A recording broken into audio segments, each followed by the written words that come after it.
Hello everyone, कैसे हैं आप सब। स्वागत है अ पाथ ऑफ लाइफ में। हम सुन रहे हैं गीता ज्ञान सार, मोटिवेशनल ग्रंथ श्रीमद् भगवत गीता के प्रथम अध्याय का सार। प्रथम अध्याय जिसका नाम है अर्जुन विषाद योग। यह अध्याय महाभारत के युद्ध के संबंध में है। युद्ध कौरवों और पांडवों के बीच होने वाला है। संजय, जिन्हें व्यास जी द्वारा दिव्य दृष्टि का वरदान प्राप्त हुआ है, धृतराष्ट्र से युद्ध भूमि में चल रहे घटनाक्रम का वर्णन कर रहे हैं। दोनों सेनाओं की तैयारी और अर्जुन की दुविधा। अर्जुन दुविधा और निराशा से भर गए हैं। अपने ही गुरुजनों, संबंधियों के विरुद्ध युद्ध, कैसी विडंबना है। संजय बताते चलते हैं, कौरवों में वृद्ध प्रभावशाली पितामह भीष्म ने सिंह के समान गरजकर जोर से शंख बजाया। शंख, भेरी, नगाड़े, ढोल, मृदंग, नरसिंगे, बाजे एक साथ ही बज उठे। सफेद घोड़ों से युक्त महान रथ पर बैठे हुए लक्ष्मीपति भगवान श्री कृष्ण ने अपना शंख पांचजन्य बजाया। अर्जुन ने अपना दिव्य शंख देवदत्त बजाया।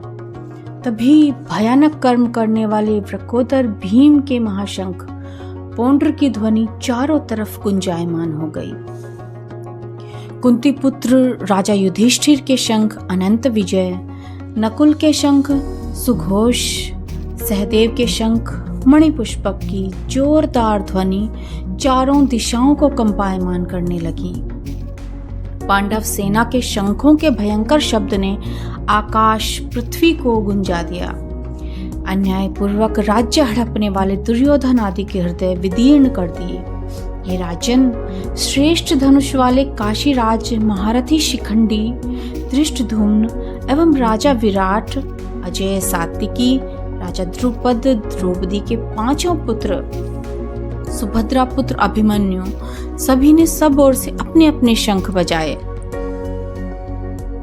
हे महीपते धृतराष्ट्र, अब शस्त्र चलने की तैयारी हो ही रही थी कि अन्यायपूर्वक राज्य को धारण करने वाले राजाओं और उनके साथियों को व्यवस्थित रूप से सामने खड़े देखकर कपिध्वज पांडुपुत्र अर्जुन ने अपना गांडीव धनुष उठा लिया। अर्जुन अंतर्यामी भगवान श्री कृष्ण से बोले, हे अच्युत, दोनों सेनाओं के मध्य में मेरे रथ को खड़ा कीजिए। मैं देखना चाहता हूं कि इस युद्ध उद्योग में मुझे किन किन के साथ युद्ध करना होगा। संजय कहते हैं, हे भरतवंशी राजन, निद्रा विजयी अर्जुन के द्वारा इस तरह कहने पर भगवान श्री कृष्ण ने दोनों सेनाओं के मध्य भाग में पितामह भीष्म, द्रोणाचार्य तथा संपूर्ण राजाओं के सामने अर्जुन के श्रेष्ठ रथ को खड़ा किया और बोले, हे पार्थ, देख, इन इकट्ठे हुए कुरुवंशियों को देख। अर्जुन ने देखा, दोनों ही सेनाओं में स्थित अपने पिताओं, पितामहों, आचार्यों, मामाओं, भाइयों, पुत्रों, पौत्रों और मित्रों को देखा, सुहृदों को देखा, अपनी अपनी जगह पर स्थित संपूर्ण बांधवों को देखा। उन्हें देखकर कुंती नंदन अर्जुन कायरता से युक्त होकर विषाद करते हुए भगवान श्री कृष्ण से कहने लगे, हे कृष्ण, युद्ध की इच्छा वाले इस कुटुंब समुदाय को अपने सामने देखकर मेरे अंग शिथिल हो रहे हैं और मुख सूख रहा है। मेरे शरीर में कंपकपी आ रही है, मेरे रोंगटे खड़े हो रहे हैं, हाथ से गांडीव गिरा जा रहा है, मेरी त्वचा जल रही है, मेरा मन भ्रमित सा हो रहा है, मुझसे खड़ा भी नहीं हुआ जाता। हे केशव, मुझे विपरीत शकुन दिखलाई पड़ रहे हैं। युद्ध में अपने ही संबंधियों को मारकर क्या लाभ। हे कृष्ण, मैंने तो विजय चाहता हूँ, न राज्य चाहता हूँ, न सुख चाहता हूँ। हे गोविंद, हम लोगों को राज्य से क्या लाभ, भोगों से क्या लाभ।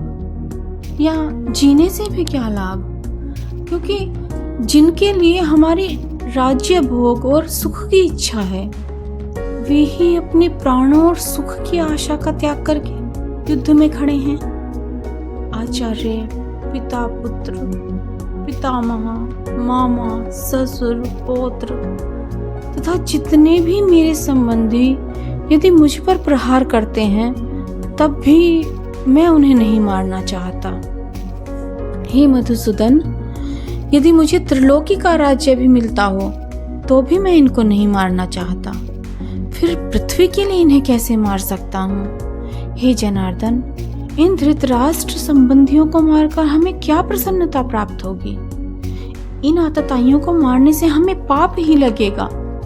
ये धृतराष्ट्र संबंधी हमारे अपने बांधव हैं और हम इन्हें मारने के योग्य नहीं हैं, क्योंकि हे माधव, अपने कुटुंबियों को मारकर हम कैसे सुखी होंगे। लोभ के कारण दुर्योधन आदि का विवेक लुप्त हो गया है। उन्हें कुल नाश करने से होने वाला दोष दिखाई नहीं दे रहा। मित्रों के साथ द्वेष करने से होने वाले पाप को वे नहीं देख रहे। तो भी हे जनार्दन, हम तो इस कुल नाश करने से होने वाले दोष को भली प्रकार जानते हैं। फिर हम इस पाप से बचने का विचार क्यों न करें। कुल का नाश होने पर कुल धर्म नष्ट हो जाते हैं। धर्म का नाश होने पर बचे हुए संपूर्ण कुल को अधर्म दबा लेता है। हे कृष्ण, अधर्म के अधिक बढ़ जाने से कुल की स्त्रियां दूषित हो जाती हैं। हे वार्ष्णेय, स्त्रियों के दूषित होने पर वर्ण संकर पैदा हो जाते हैं। वर्ण संकर कुल घातियों और कुल को नरक में ले जाने वाला होता है। श्राद्ध तर्पण न मिलने से इन कुल घातियों के पितर भी अपने स्थान से गिर जाते हैं। कुल के सदा से चलते आए कुल धर्म, जाति धर्म नष्ट हो जाते हैं। हे जनार्दन, हम यह भी सुनते आए हैं कि जिनके कुल धर्म नष्ट हो जाते हैं उन मनुष्यों को बहुत काल तक नरक में वास करना होता है।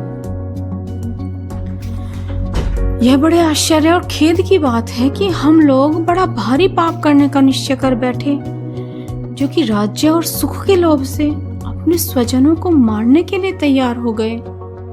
अगर ये हाथों में शस्त्र अस्त्र लिए हुए धृतराष्ट्र के पक्षपाती लोग युद्ध भूमि में सामना न करने वाले तथा शस्त्र रहित मुझे मार भी दें तो वह मेरे लिए बड़ा ही हितकर होगा। संजय बोले, ऐसा कहकर शोकाकुल मन वाले अर्जुन बाण सहित धनुष का त्याग करके युद्ध भूमि में रथ के मध्य भाग में बैठ गए।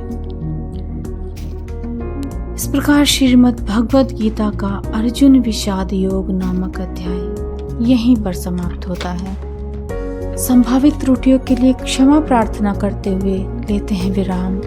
मिलते हैं कल दूसरे अध्याय जिसका नाम है सांख्य योग के साथ। तब तक के लिए bye bye. Thanks for listening.